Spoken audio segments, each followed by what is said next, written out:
Hello everyone and welcome to today's video. In today's video, we are going to discuss the differences between Luke Skywalker in Legends before Disney acquired Lucasfilm in 2012 and Luke Skywalker in canon today under Disney. Now, of course, while there are many different characters in Star Wars, at the center of many of these different stories that we could travel to in this galaxy far, far away, one of the main ones, in my opinion, is Luke Skywalker. This is the quintessential hero whose journey from a farm boy on Tatooine to a Jedi Master saving the galaxy is nothing short of legendary. However, with Disney's acquisition of Lucasfilm, Star Wars' expanded universe was rebranded as Legends, and a new canon was established. This change significantly impacted Luke Skywalker's character. Let's dive deep into these differences and get on with the video. Let's first tackle Luke in Legends. And mind you, this video could be hours long if we want to really get into the nitty-gritties, which would include stories of Luke that I don't even know about, and I'm excited to read and understand. So let's just narrow it down and make it somewhat concise. The expanded universe, also known as the EU, is now known as Legends. This EU crafted an extraordinary future for Luke, transforming him into one of the most potent Jedi in history and a fan favorite. George Lucas has said that his favorite moment in all of the Star Wars films was in Episode 4 when Luke Skywalker was looking out to the binary suns, feeling lost and wondering what his next adventure was going to be. He said it reminded him of himself as he looks to the horizon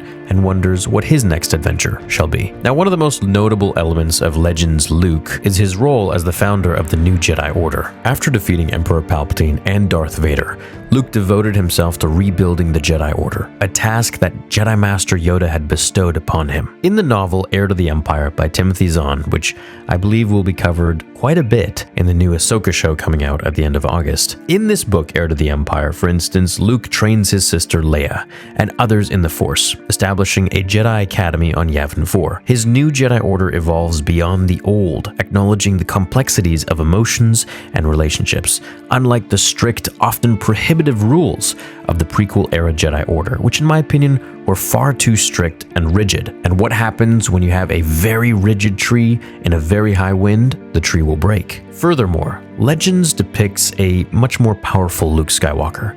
And if you want to learn more about this, well, just go read the comics or the books, or you can check out my top 10 powers of Luke Skywalker video, which includes some pretty amazing feats like him walking on lava. With number 12, we have Force Light. At one point in Legends, when Luke was about to lose to a bunch of enemies, Luke used an incredibly rare Force power known as Force Light. This ability gave Luke a bright golden glow, freeing him from the arms of his enemy. The image itself is pretty cool to think about, but what's even cooler is what else it did. Force Light seriously heightened Luke's Force abilities and also diminished the powers of the dark side in any dark side user around him. In fact, it could be so powerful that it could permanently remove the dark side power from someone when Force Light was powerful enough. He becomes a Grand Master of the Jedi Order and displays a vast array of Force abilities. He mastered techniques such as Force Lightning, healing, and battled countless Dark Jedi, Sith, and other threats in the galaxy. In Dark Empire, which is a comic series by Tom Veitch, Luke even falls to the dark side briefly under Palpatine's influence.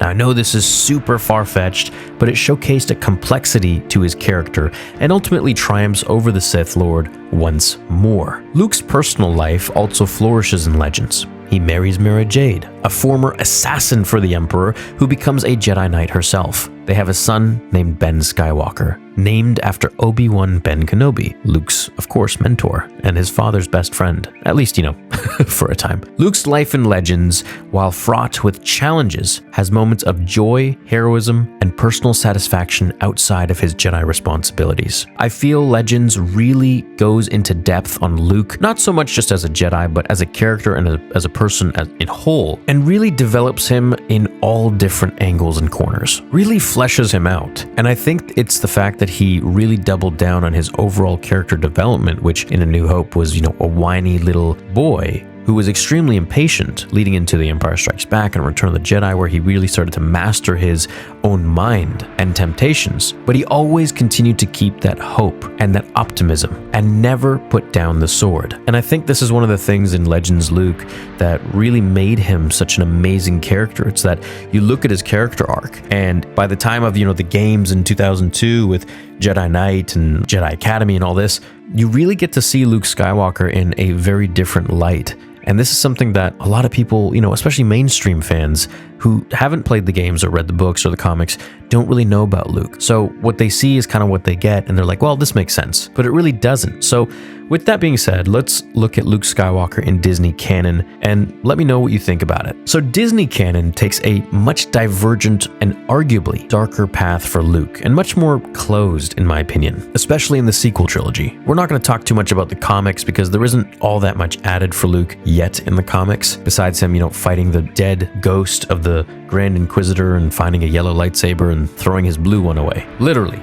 going to the depths of Bespin City, grabbing his lightsaber from the Ugnaughts and then just throwing it away. So rather than the Grandmaster who rebuilt the Jedi Order, we meet a man disillusioned and haunted by his past mistakes. After the defeat of the Empire, Luke does try to reestablish the Jedi Order, as depicted in the Star Wars The Last Jedi movie, which really divided the fandom. He trains a group of young Force sensitives, including his nephew, Ben Solo. However, when Luke senses the dark side in Ben, he momentarily contemplates killing him in his sleep to prevent another Darth Vader. This decision, though quickly regretted, leads to disastrous consequences. Ben, feeling betrayed, destroys Luke's nascent Jedi Order and becomes Kylo Ren, Supreme Leader Snoke's apprentice. Before I continue, to me, of course, this was one of the most ridiculous moments in the sequel trilogy. Luke would never have done such a thing whatsoever, even if he was worried that Ben would kill Han Solo and his friends. He knows that his thoughts betray him, and he knows that he can always change someone back to the light. And if he had learned anything from his father's arc and legacy, is that with someone as evil as Darth Vader, for as long as he was, it's never too late to turn someone back. Now, I can understand maybe he was afraid and this and that, but he should have learned from his Jedi training at this point, being a Jedi Grand Master, that fear does not exist in this dojo. No, you know what I mean. You know what I'm saying? Instead of facing his failure, Luke retreats to the ancient Jedi planet of Ahch-To, cutting himself off from the Force entirely. No reaching out to his sister or feeling anything in the Force whatsoever. He rejects the heroism and leadership that he embodied in the original trilogy and in Legends. Luke's character in Disney canon confronts the myth of the infallible hero, showing a man broken by his perceived failures, and above all, by his thoughts. Despite his self-imposed exile, Luke's character arc in Disney canon concludes on a bit of a hopeful note. In The Last Jedi, with the help of Rey and the spirit of Yoda, who was able to use lightning, Luke re-embraces the Force. He projects himself across the galaxy to confront Kylo Ren, allowing the Resistance to escape and giving them hope once more. I much rather would have seen him actually show up and then not get tired and die on a rock, but it is what it is. In doing all of this, Luke demonstrates a previously unseen level of Force ability and reasserts his status as a Jedi Master. His final act is one of pacifism and sacrifice, encapsulating the essential principles of the Jedi. And so for that much, I do understand. However, is that what I wanted to see for our character that we have been waiting decades to see in action and to see as a Jedi Grandmaster? No, I think it was too early. In terms of personal relationships, Disney's canon Luke is notably solitary. The romantic storyline with Mara Jade from Legends is entirely absent. His most significant relationship is his complicated bond with his nephew, Ben Solo Kylo Ren, which ultimately proves tragic. And namely, because of his own thoughts and fears. If he hadn't just tried to kill his own nephew by standing over his bed while he slept and igniting his green lightsaber, things could have really taken a turn for the good, most likely. I think Luke could have actually talked to him.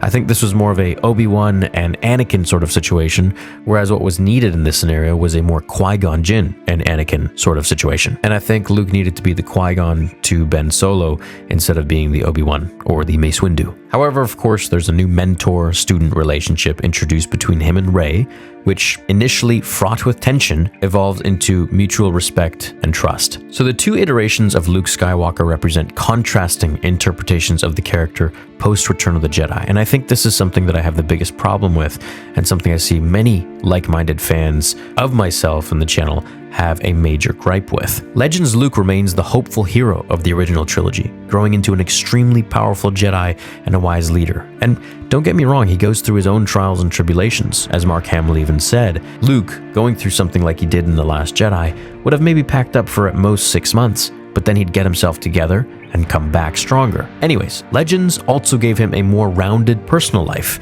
adding elements like his relationship with Mara Jade and his role as a father, not to mention the absolutely bonkers force powers that he learned, which helped us to kind of understand Anakin's full potential had he not fallen to Obi-Wan Kenobi on Mustafar. Now, in contrast, Disney canon presents a more nuanced and deconstructed version of the character. This Luke makes grave mistakes and grapples with their consequences. However, the mistakes, in my opinion, are things that Luke never would have done, seeing as how his character arc was coming from a place that he was in The Last Jedi. Or maybe even worse. His struggle is less about battling external forces and more about battling internal conflict, loss of faith, and redemption. And I understand for a lot of people this could be something that they need to see.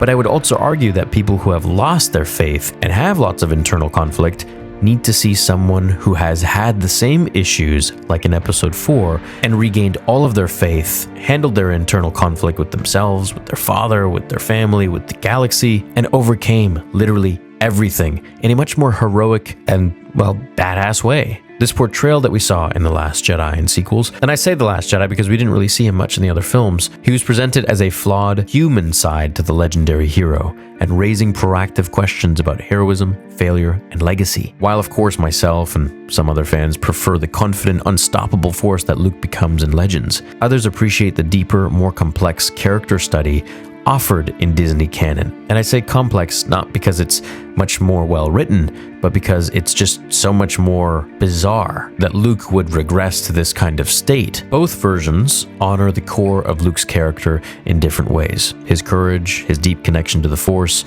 and his capacity for hope, compassion, and self-sacrifice. One of them just continues that arc from Return of the Jedi and doesn't really have any regression, and the other one completely goes the other way entirely, robbing the viewer of what we've been waiting to see for decades. In the end, whether it's the unstoppable Grandmaster from Legends or the flawed recluse of the Disney canon Luke Skywalker, he remains a compelling figure in the Star Wars universe. He continues to embody the struggle between light and dark, showing us that heroes can take many forms. And even in the face of the harshest failures and trials, there's always a chance for redemption. As the galaxy continues to expand in new directions, Luke's journey, in all its variations, will remain an essential part of the Star Wars saga, and one of my favorite characters of all time. Thanks so much for watching my video on Luke, both canon and Legends, and let me know what you think about the differences. Catch you all in the next video. Be sure to subscribe here on the channel, find me on social media, and check out my daily podcast on Spotify and Apple iTunes for exclusive daily episodes. Until next time, may the Force be with you, always.